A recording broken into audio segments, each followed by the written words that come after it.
Hi guys, in this video I want to give you the very first part of your Pong assignment. And of course we need Unity.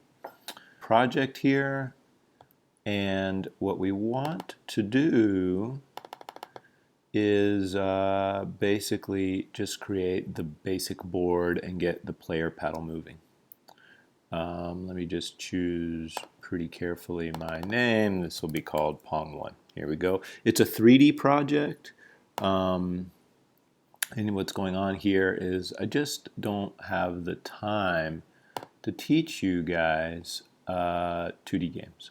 So we're going to learn 3D games, and we're going to create a 3D game that looks 2D. And then if anyone wants to go learn all the cool Unity 2D stuff, they can, and this experience should set you well on your way.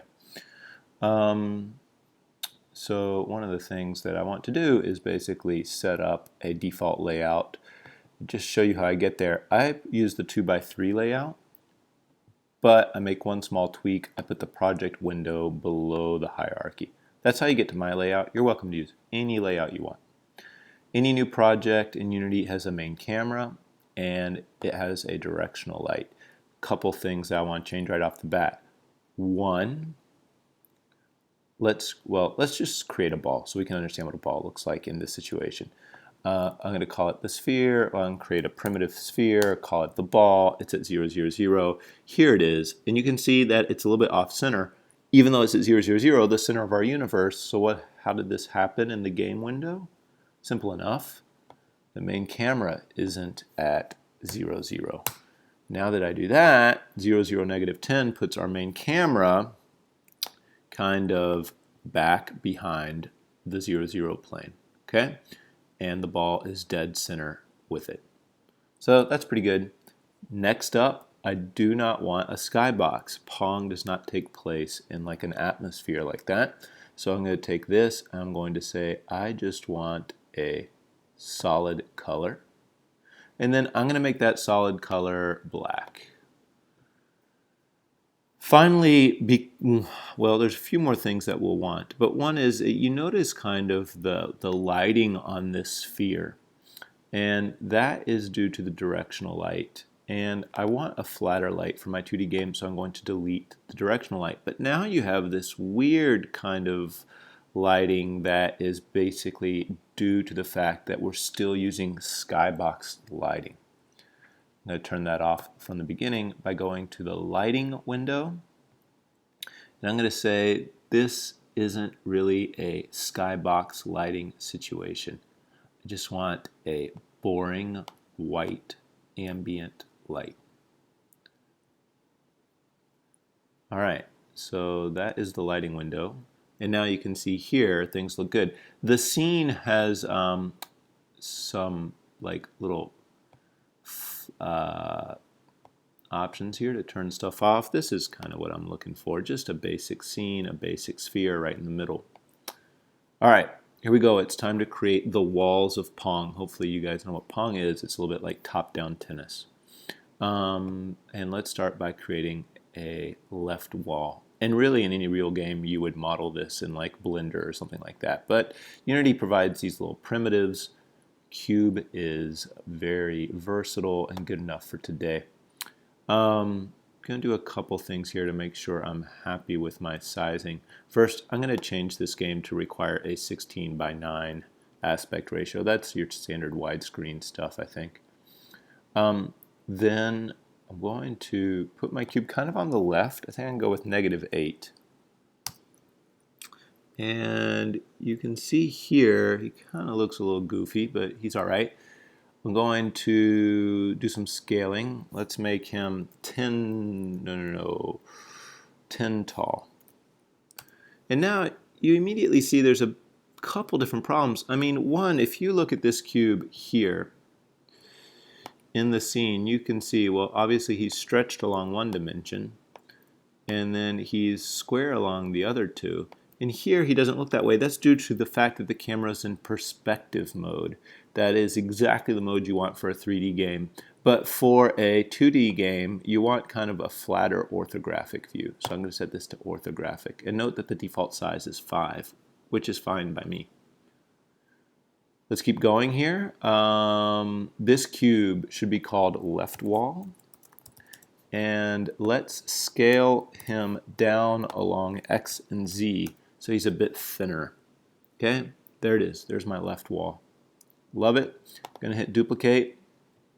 And the second one I'm going to call right wall. And I'm going to switch the X value to 8.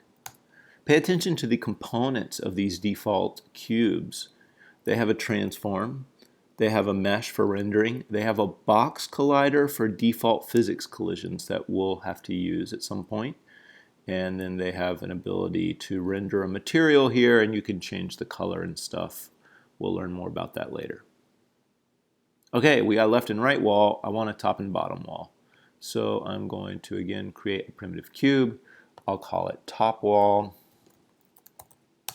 And I am going to, let's just set it at 0, 0, 0 for now. And then I want to scale it just the right size. And so I'm kind of tempted to just see how we do. If you do this guy just right, you should get that. And here's the thing, I'm trying to shoot for a perfect mesh.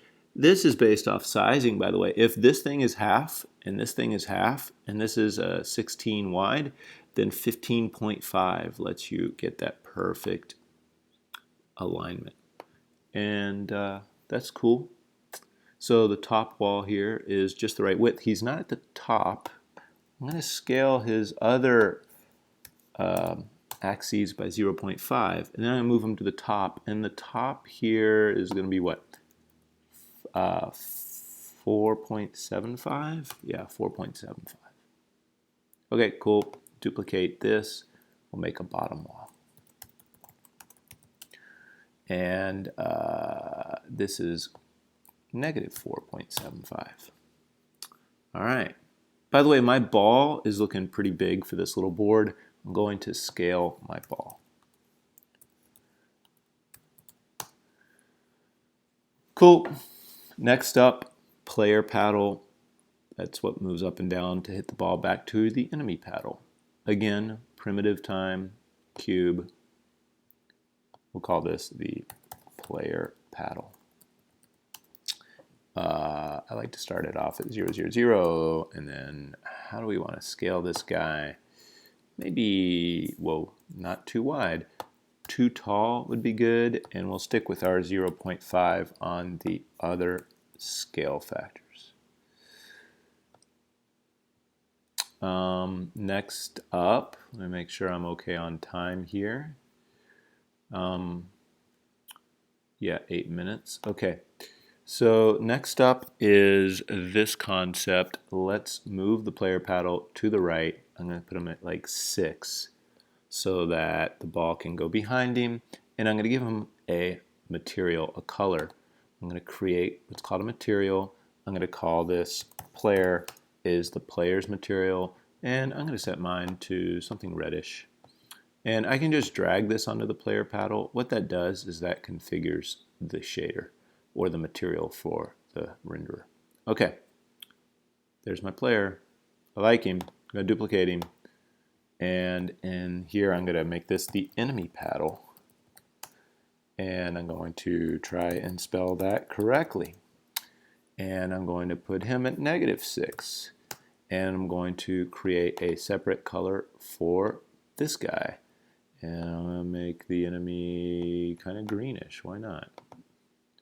And I have to, well, call that little material enemy, and I'm going to drag it onto the enemy paddle.